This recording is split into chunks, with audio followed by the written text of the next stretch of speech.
कहीं आपको ऐसा नहीं लगता कि जो आपको मुकाम मिलना चाहिए था वो महानगर के अंदर आपको नहीं मिल पाया?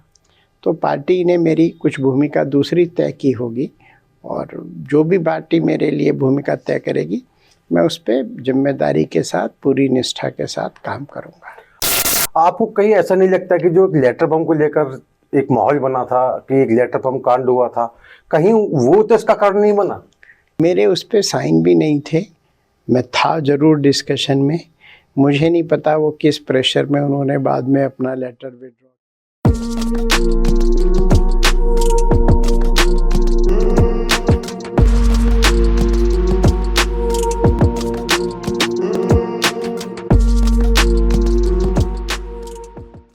तूफान और आंधी हमको न रोक पाए, वो और थे मुसाफिर जो पथ से लौट आए।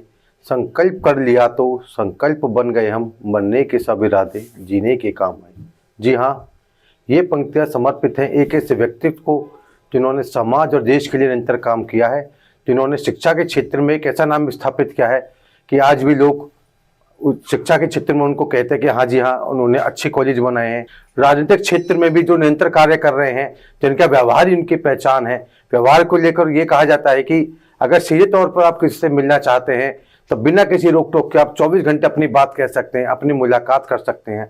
जी हाँ, हम बात कर रहे हैं आज पूर्व राज्यसभा सांसद अनिल अग्रवाल जी की, जो गाजियाबाद निवासी हैं और HRIT कॉलेज के चेयरमैन भी हैं। आज हम उनसे विभिन्न मुद्दों पर बात करेंगे, उनसे इस बारे में बातें करेंगे जो लेटर बम को लेकर काफ़ी चर्चाएं छिड़ी थी राजनीति के अंदर। जानेंगे कि उनका क्या कहना है। सीधे रूबरू होते हैं हम अनिल अग्रवाल जी से। नमस्कार भाई। नमस्कार। सबसे पहले आप ये बताइए कि आपने HRIT की स्थापना की है, क्या आपका विजन था, क्या आपका मिशन था? देखिए, जब 2004 में मैंने रिज़ाइन किया तो मेरे पास विकल्प था बहुत सारे काम करने का, लेकिन मुझे लगता है शिक्षा एक ऐसा क्षेत्र है जो कि एक बहुत ही सौम्य क्षेत्र है। देश के आर्थिक विकास में, सामाजिक विकास में, देश की प्रगति में शिक्षा का बहुत महत्वपूर्ण स्थान है, और ये एक नोबेल प्रोफेशन भी है। तो ये सोच के मैंने शिक्षा के क्षेत्र में पदार्पण किया, और मुझे आज संतोष है, प्रसन्नता है कि HRIT आज विश्वविद्यालय है, और न केवल प्रदेश में, देश में उसका एक अच्छा स्थान है। हमारे यहाँ के पढ़े हुए छात्र आज देश विदेश में बहुत अच्छी नौकरी कर रहे हैं। अभी हमारे एक छात्र को रिसेंटली, निकिता शर्मा को 40 लाख रुपए साल का पैकेज मिला। एक और छात्र हैं ऋषभ, उनको 35 लाख रुपए पर एनम का पैकेज मिला। तो हमारे छात्र अच्छा कर रहे हैं, और मुझे संतोष है कि मैं एक समाज की अच्छे तरह से सेवा कर पा रहा हूँ। आपने HRIT कॉलेज की स्थापना की, यूनिवर्सिटी भी बन गई आप, और अनिल अग्रवाल जी ने राजनीति में प्रवेश किया। राजनीति में आपने आने की कैसे सोचा, आपके मन में क्या विचार आया? नहीं, देखिए, राजनीति एक ऐसा क्षेत्र है जहाँ आप पीपल एट लार्ज, अधिक से अधिक जनता की सेवा कर सकते हैं। आज आप व्यक्तिगत रूप से किसी की मदद करना चाहें, 2, 4, 6, 8, 10 लोगों की मदद कर पाएंगे, लेकिन राजनीति ऐसा क्षेत्र है जहां नीति निर्धारित होती है। आप संसद में बैठते हैं, अपनी बात मजबूती से रखते हैं, क्षेत्र की बात मजबूती से रखते हैं, तो ऐसी पॉलिसियां बन सकती हैं आपके योगदान से, जिससे जनता का भला होता है। और देखिए, ये विदित भी है, पिछले 10 साल में माननीय मोदी जी के नेतृत्व में भारतीय जनता पार्टी ने बहुत अच्छा काम किया है। देश में सामाजिक आर्थिक उन्नति हुई है, इंफ्रास्ट्रक्चर पे बेटर काम हुआ है। आज चाहे एयरपोर्ट की संख्या देख लें, मेडिकल कॉलेज की संख्या देख लें, हाईवेज़ को देख लें, किसान सम्मान निधि देख लें, आयुष्मान कार्ड देख लें, किसानों को सस्ता फर्टिलाइज़र की बात देख लें, हर क्षेत्र में बेहतर काम हुआ है। और ये इसीलिए हुआ है कि मोदी जी के साथ जो सांसद चुन के आए हैं उनमें सेवा भाव है, देश को, माँ भारती को आगे बढ़ाने का संकल्प है। राज्यसभा सांसद रहते हुए आपने अपने व्यवहार से एक अलग ही मापदंड स्थापित किया शहर के अंदर। ये कहा जाता था कि अनिल अग्रवाल जी के पास कोई समय लेने की आवश्यकता नहीं है, 24 घंटे दरवाजे खुले रहते हैं। समस्याओं को लेकर भी आपने निरंतर लोगों के लिए काम किए, सब कुछ किया, लेकिन कहीं आपको ऐसा नहीं लगता कि जो आपको मुकाम मिलना चाहिए था वो महानगर के अंदर आपको नहीं मिल पाया? देखिए, भारतीय जनता पार्टी आज विश्व की सबसे बड़ी पार्टी है और उसमें करोड़ों कार्यकर्ता हैं, मैं भी उनमें से एक हूँ। मैं तो राज्यसभा सदस्य रहा 6 वर्ष। बहुत सारे कार्यकर्ता हैं जिन्होंने मुझसे भी ज़्यादा मेहनत की होगी, वो पार्षद भी नहीं बन पाए। तो पार्टी किसको कहाँ उपयोग में लाना है ये पार्टी तय करती है। हमारी पार्टी की नीति बड़ी स्पष्ट है, नेशन फर्स्ट, फिर दल, फिर स्वयं।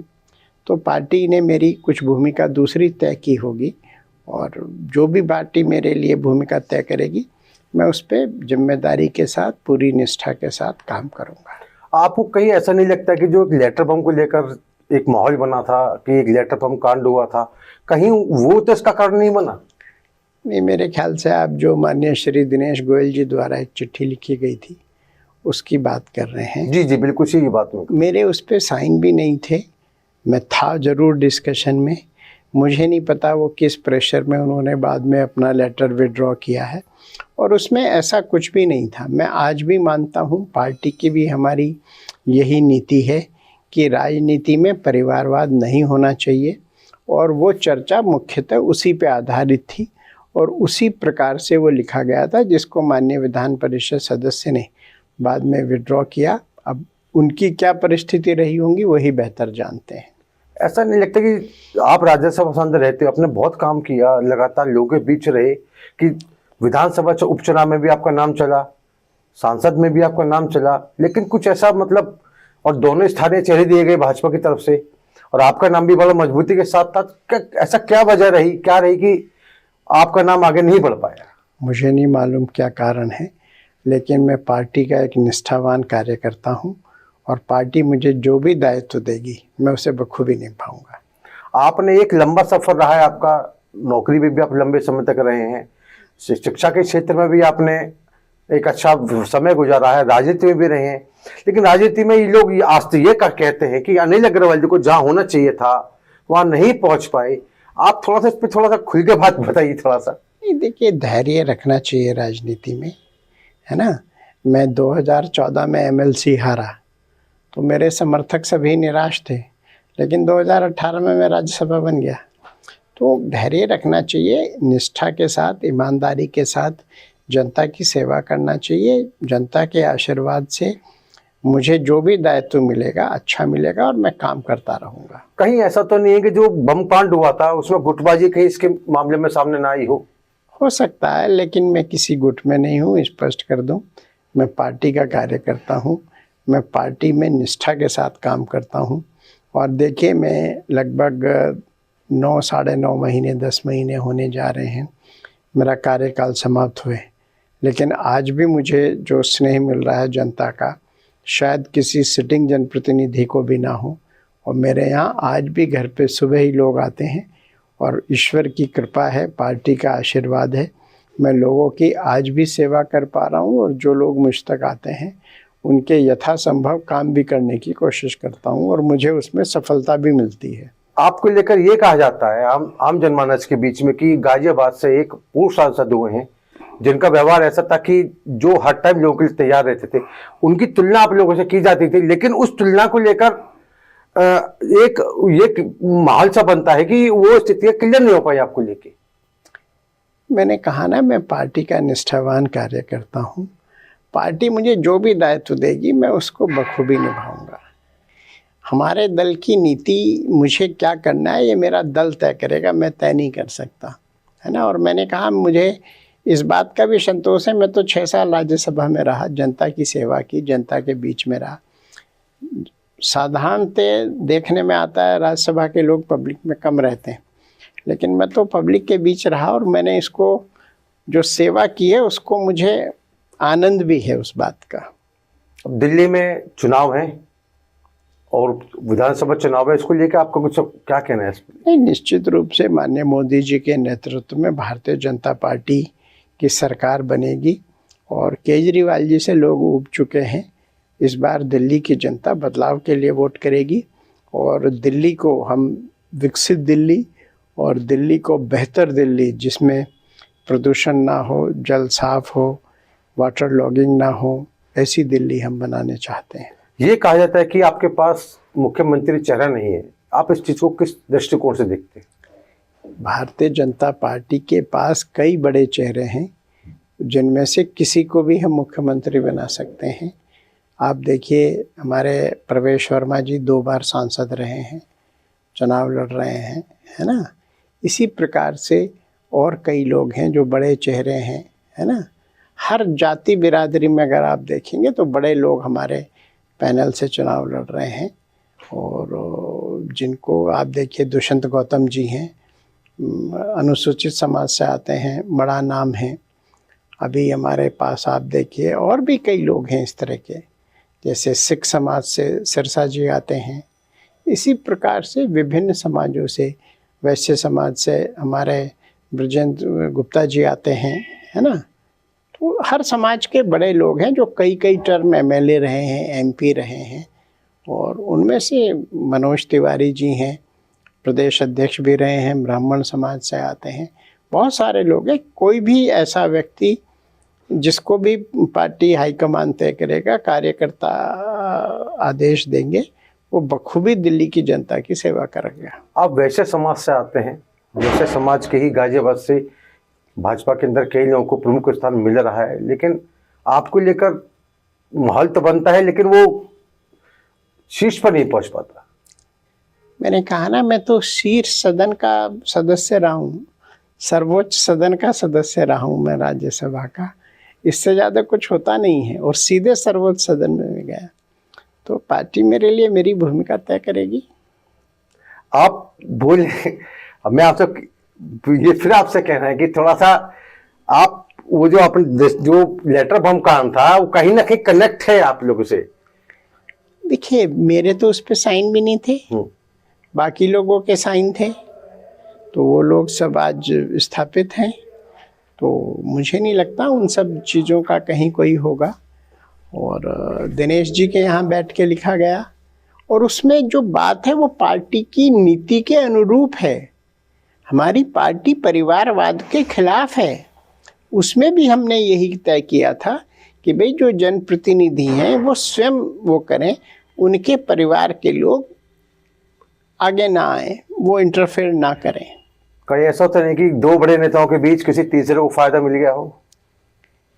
देखो, मैं कर्म में विश्वास करता हूँ और मैं अपना काम बखूबी कर रहा हूँ, और मुझे पूर्ण यकीन है कि पार्टी मेरी जो काबिलियत है उसके हिसाब से मुझे ज़रूर दायित्व देगी। शुभकामनाएं। आपकी HRIT जो है वो यूनिवर्सिटी बन गई है, तो उसको लेकर आपके भविष्य की अब क्या योजनाएं हैं?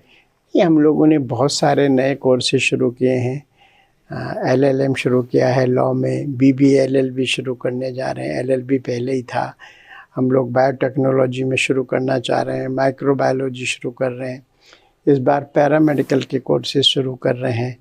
हम लोग BTech भी डबल शुरू कर रहे हैं। BTech जो रूटीन है एक इंडस्ट्रियल कोलैबोरेशन के साथ, ऐसे ही MBA हम इंडस्ट्रियल कोलैबोरेशन के साथ, चूँकि ये कहा जाता है हिंदुस्तान में कि जो लोग यूनिवर्सिटी से पास करके निकलते हैं वो एम्प्लॉयबल नहीं होते, तो हम इंडस्ट्रियल कोलैबोरेशन कर रहे हैं। चूँकि यूनिवर्सिटी बनने के बाद हमें उतना छूट होती है कि हम सिलेबस अपने हिसाब से तय करें। लगभग 56 लोग ऐसे हैं जो PhD के लिए एनरोल हो चुके हैं। तो हम लोग अच्छा काम कर रहे हैं। और मैंने जैसा अभी पहले भी बताया, यूनिवर्सिटी बनने के बाद जो हमने एक्स्ट्रा कोर्सेज शुरू किए, एक्स्ट्रा काम करना शुरू किया, उससे लोगों के प्लेसमेंट शुरू हुए। 2 लड़के, एक बेटी का एक बेटे का, 40 लाख 35 लाख पे पैकेज हुआ। जबकि आज इंडस्ट्री में ये कहा जाता है कि साहब थोड़ा सा स्लो है। हमारे बहुत सारे छात्र जो हैं वो ट्रेनिंग कर रहे हैं तो उनको स्टाइपेंड मिल रहा है। तो इस तरह की चीज़ें हैं और बहुत अच्छा हम लोग कर पा रहे हैं। और ये भी यूनिवर्सिटी भी एक सेवा का सशक्त माध्यम है और मैं उस काम को बखूबी कर रहा हूँ। पार्टी का भी काम कर रहा हूँ, ये भी कर रहा हूँ। आपके महानगर अध्यक्ष का नामांकन हुआ है, 63 नाम नामांकन में आए और एक माहौल सा बन रहा है कि ये बनेगा वो बनेगा। आप क्या सोचते हैं? 63 नामांकन का अर्थ ये समझिए कि आज पार्टी कितनी बड़ी है, कितने लोग पार्टी में सेवा करना चाहते हैं। और किसी पार्टी में तो इतने ज़्यादा नामांकन नहीं होते, हमारे यहाँ होते हैं, इसलिए कि बहुत बड़ी संख्या में कार्यकर्ता की संख्या है जो हमारे यहाँ काम कर रही है और पूरी ईमानदारी के साथ, निष्ठा के साथ काम कर रही है। मंडल अध्यक्ष को लेकर साहिबाबाद और गाजियाबाद के कुछ लेकर कुछ विरोधाभास हुआ था, कुछ कहना है इस बारे में आपका? नहीं, मंडल अध्यक्ष की सूची जारी हो गई और सभी मंडल अध्यक्षों को मेरी शुभकामनाएं और मुझे पूर्ण विश्वास है सब लोग बहुत अच्छे से काम करेंगे और पार्टी को एक नए मुकाम पर लेके जाएंगे। अंतिम प्रश्न है मेरा आपसे कि अनिल अग्रवाल जी शिक्षाविद हैं और राजनीति में आप राज्यसभा सांसद भी बने हैं, दोनों के बीच में क्या महसूस करते हैं? नहीं, मैंने कहा ना, मैं राजनीति में, शिक्षा में आया सेवा भाव से और दोनों सशक्त माध्यम है सेवा के और मुझे लगता है दोनों एक दूसरे के पूरक हैं। मैं जो मेरा शिक्षा का अनुभव था, गवर्नमेंट जॉब का अनुभव था, उसको मैं राजनीति में अच्छे से उपयोग कर पाया, सदुपयोग कर पाया। राजनीति का और गवर्नमेंट जॉब का अब मैं शिक्षा क्षेत्र में उपयोग कर रहा हूँ, तो ये अच्छा कॉम्बिनेशन है और मैं जनता की बेहतर सेवा कर पा रहा हूँ। मुझे इसका संतोष भी है, प्रसन्नता भी है। 2029 में आपका विजन है 2029 को लेकर? नहीं, देखिए, माननीय मोदी जी के विजन में भारतीय जनता पार्टी का विजन निहित है। हम लोग 2029 की बात नहीं करते, हम लोग 2047 की बात करते हैं। भारत को हमको विकसित राष्ट्र बनाना है और उसकी ओर हम निरंतर काम कर रहे हैं। आपने सुना अनिल अग्रवाल जी को, कोशिश की हमने कि लेटर बम कांड के बारे में थोड़ा विस्तार से बताएं। विस्तार से तो नहीं, लेकिन उन्होंने कुछ प्रकाश डाला है। अपने HRIT को लेकर उन्होंने अपनी बात कही है कि उनका क्या उसमें आगे बढ़ना है। और भी कुछ मुद्दों को लेकर हम अगली मुलाकात किसी और शख्सियत के साथ करेंगे। नमस्कार।